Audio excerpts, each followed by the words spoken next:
अस्सलामुअलैकुम प्यारे व्यूवर्स, उम्मीद करती हूँ आप सब खैरियत से होंगे, खुशो खुर्रम होंगे और अपने अच्छे अच्छे से कामों में बिज़ी होंगे। अल्हम्द होम व्लॉग में आप सबको वेलकम कहती हूँ। आज मैंने अपने व्लॉग का आगाज़ बैकयार्ड गार्डन की तरफ से किया है। हमेशा अपना घर का जो फ्रंट वाला गार्डन है वो आपको दिखाती हूँ। तो बैकयार्ड में देखिए जी, यहाँ पर एक किन्नू का ट्री है और इस पर बेशुमार किन्नू लगे हुए हैं जो कि अब पकने को तैयार हैं। तकरीबन ये नवंबर दिसंबर के एंड में पक कर तैयार हो जाते हैं। और ये देखिए कितने प्यारे खूबसूरत नीचे ज़मीन तक लटके हुए हैं। हमेशा अपना व्लॉग जो है वो मैं गार्डन से ही स्टार्ट करती हूँ, जैसा कि आप सबको मालूम ही है। तो ये मेरे घर के पिछले सहन में बहुत सारे और प्लांट्स भी रख रखे हैं, लेकिन उनमें ख़ास तौर पर ये एक बहुत बड़ा ट्री है जो कि किन्नू का है। और बाकी वहाँ किचन गार्डनिंग होती है। आज मैंने वॉशिंग मशीन भी चलाई हुई है, यहाँ पर कपड़े वॉश कर रही हूँ। और साथ में जी आज मैं शेयर करने वाली हूँ ब्लैंकेट की क्लीनिंग। ब्लैंकेट की क्लीनिंग जो है, वॉशिंग जो है, वो पहले भी मैं 2 बार शेयर कर चुकी हूँ। यानी इसे मैं वॉशिंग मशीन में क्लीन करना, वॉश करना भी शेयर कर चुकी हूँ। बहुत ही आसान और फ़नी तरीका है वो। उसका लिंक आपको डिस्क्रिप्शन बॉक्स में से मिल जाएगा। और दूसरा तरीका मैंने इसे नीचे फ़र्श पर बिछा कर वॉश करके दिखाया था, वो भी बहुत अच्छा तरीका है। और आज जो मैं आपके साथ इसका क्लीनिंग का नया तरीका शेयर करने वाली हूँ। अच्छा जी, तो मैं यहाँ पर ये बताना चाहूँगी कि मेरा ये ब्लैंकेट जो है ये वॉश्ड है। मैंने जब मौसम चेंज हो रहा था तो मैं अपने तमाम ब्लैंकेट्स जो हैं वो वॉश करके फिर इन्हें इस तरह से पैक करके रख देती हूँ। लेकिन जब काफ़ी अर्सा पैक पड़े रहें और उसके बाद हम जब इन्हें निकाल के यूज़ करना शुरू करते हैं तो तब भी हम इस तरीके को जो आज मैं शेयर करने वाली हूँ इसकी क्लीनिंग का, हमें ज़रूर वो तरीका अपनाना चाहिए।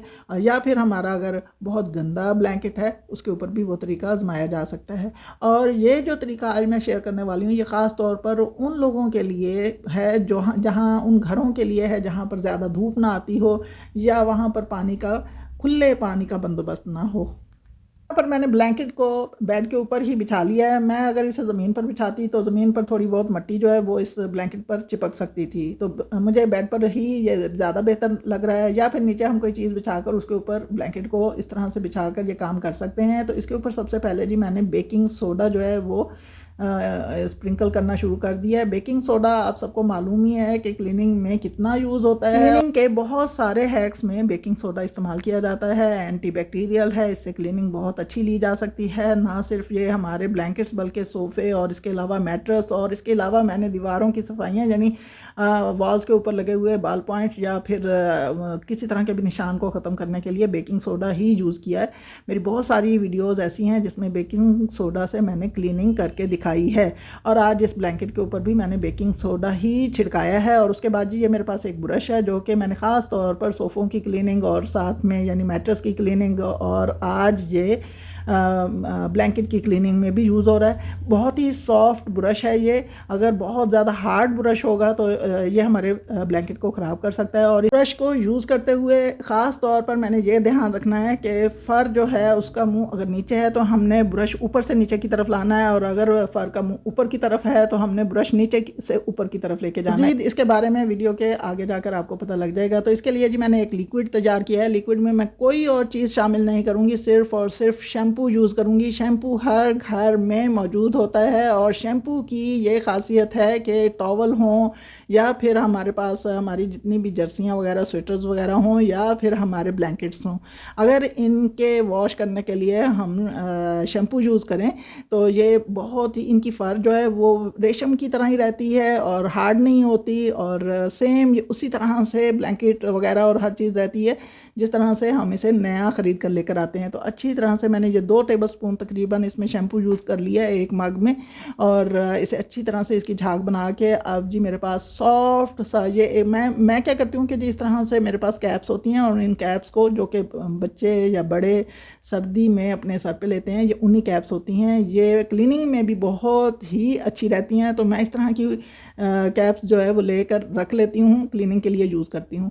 तो ये देखिए इस पर मैंने ये शैम्पू वाला लिक्विड जो है वो लगा लिया और बहुत ही थोड़ा लगाना है। ये मैं एक हाथ से काम कर रही हूँ और एक हाथ से मैंने कैमरा पकड़ रखा है।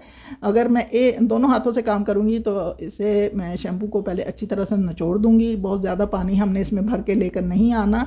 और जी इस तरह से ब्लैंकेट के ऊपर रब करना स्टार्ट कर देना है। जहाँ जहाँ पर हम इसे रब करते चले जाएंगे हमने इस बात का ध्यान रखना है कि जो हमारे फर है उसका जो रेशा है उसका मुंह अगर नीचे की तरफ है तो हमने ऊपर से नीचे की तरफ इस तरीके से आना है। ये देखिए, जैसा कि मेरे हाथ आप देख रहे होंगे कि ऊपर से नीचे की तरफ ला रही हूँ। और ये देखिए, इसे हम बार बार इसी पानी में डिप करेंगे, अच्छी से निचोड़ेंगे और उसके बाद दोबारा से ब्लैंकेट के ऊपर लगाएंगे। अब आप ये सोचेंगे कि ये जो है शैम्पू जो है ये तो इसी में रह जाएगा, इसमें नहीं रहेगा। हमको के हम पूरे ब्लैंकेट पर शैम्पू यूज़ करने के बाद इसी कैप को या फिर हम जो भी सॉफ्ट सा कोई भी फैब्रिक यूज़ कर रहे हैं उसमें माइक्रो फाइबर क्लॉथ भी हो सकता है, उसको अच्छे से वॉश करेंगे। वॉश करने के बाद सादा पानी से उसे मतलब हम इसे साफ़ करेंगे और बहुत कम हमने इसको वेट करना है, बहुत ज़्यादा गीला नहीं करना। और ये उन ब्लैंकेट्स के लिए है जिनमें बच्चों ने कोई प्रॉब्लम ना कर रखी हो, यानी कोई स्मेल ना हो, सिर्फ और सिर्फ हमारे ब्लैंकेट मैले हों हल्के फुल्के से। इस तरीके से हमारा पूरा ब्लैंकेट जो है उस पर अगर कोई दाग धब्बे होंगे या मैल कुचैल होगी वो सारी क्लीन हो जाएगी। हम दोनों तरफ से ये काम करेंगे, एक साइड से नहीं करेंगे, दोनों तरफ से। अब आप ये सोच रहे होंगे कि जी इतने में तो हम ब्लैंकेट को वॉश ही कर लेते। तो जी मैंने शुरू में बताया है कि ये तरीका उन घरों के लिए है जहाँ पर ना तो धूप आती हो और ना ही पानी का ज़्यादा बंदोबस्त हो, क्योंकि ब्लैंकेट के लिए ज़्यादा पानी की ज़रूरत होती है, ज़्यादा धूप की ज़रूरत होती है। अगर हम इसे स्पिनर में स्पिन भी कर लें तब भी इसे अच्छी खासी धूप की ज़रूरत होती है। विंटर्स में दिन भी बहुत छोटे होते हैं और बड़ी जल्दी धूप चली जाती है। अगर धूप होती भी है तो बहुत जल्दी चली जाती है और उसके बाद ये हमारा ब्लैंकेट जो है वो एक दिन में बिल्कुल भी ड्राई नहीं हो सकता। तो हमने जितना अरसा इसे इस्तेमाल करना है, इस दौरान हम अगर इसे इस तरीके से भी क्लीन करते रहें तो बहुत ही अच्छे से क्लीनिंग हो जाती है। ब्लैंकेट के किनारों को बहुत अच्छे से क्लीन करना चाहिए, क्योंकि ज़्यादातर जो इसके साइड्स होती हैं जहाँ इसकी पाइपिंग हो रखी होती है वो मैले होते हैं और स्मेल भी उधर से ही आ रही होती है, क्योंकि वो हमारे पाँव की तरफ होते हैं, कभी हमारे सर की तरफ होते हैं, तो ज़्यादा मसला उन्हीं में ही होता है।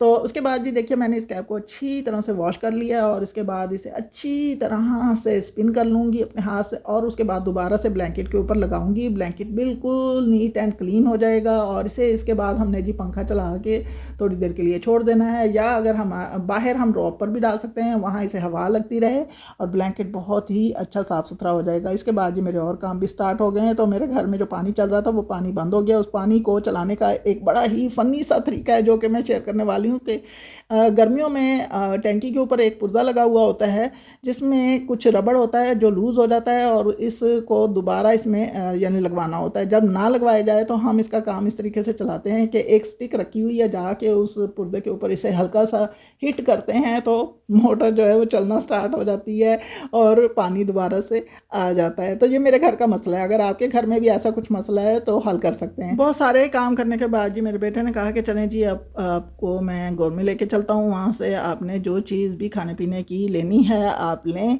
और यहाँ पर मुझे जो है ज़्यादातर जो है ना वो या तो पैटीज़ पसंद हैं या बाकर खानी टाइप कुछ ऐसी चीज़ें बनी हुई होती हैं तरह तरह की, तो वो मुझे पसंद हैं। तो मैंने 1 से 2 पैकेट वहाँ से ले लिए। ये देखिए जी, इस तरह के ये बड़ा ही अच्छा है। ये अभी मैं आपको घर जाकर दिखाने वाली हूँ कि किस तरह से मतलब इसके ऊपर ड्राई फ्रूट्स लगे हुए होते हैं। और यहाँ से हमने कुछ पेस्ट्रियाँ ली। अक्सर मैं और मेरी फ्रेंड्स इस बात पर बहुत ज़्यादा हम हंसते हैं कि जी हर बात को हम कुछ थोड़ा सा तब्दील करके बोलते हैं, जैसा कि बुक जो होती है उसे बुकें कहते हैं और पेस्ट्रियाँ जो हैं वो उसे पेस्ट्रीज़ को पेस्ट्रियाँ कहते हैं। और इसी तरह बहुत सारे लफ्ज़ होते हैं, तो रोटी को वोटी कहते हैं या छोटी कहते हैं।